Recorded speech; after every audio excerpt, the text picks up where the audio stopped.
I'm gonna chop up some chicken.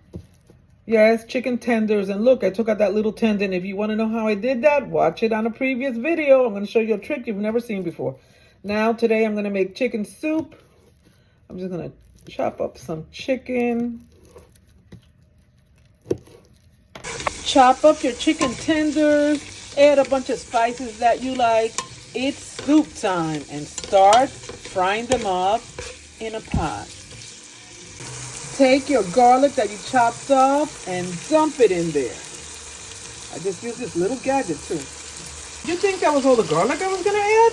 No, I have chopped up veggies here. Dump them in there too. Come on.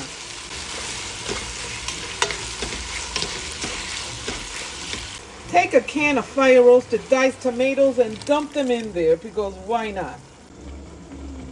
I like potatoes, so I diced one big giant potato, and yes, it's going in there too.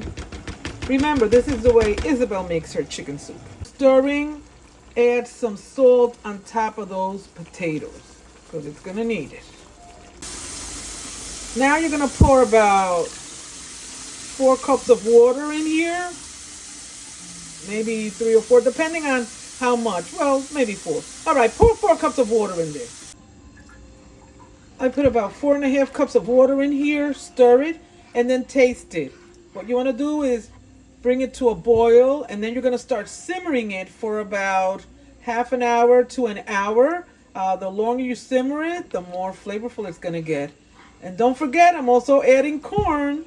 It's been about half an hour, and I told you I was going to add some corn. This is roasted corn that I got at Trader Joe's. It looks amazing. I'm going to pour some in here. Let's pour some corn.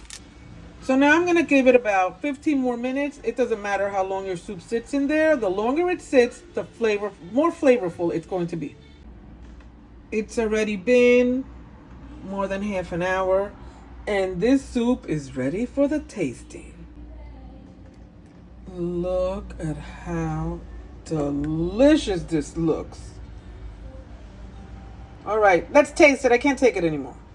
All right, I'm going to have some now. Here we go. Oh, so delicious. All right, you want some soup? Let me know.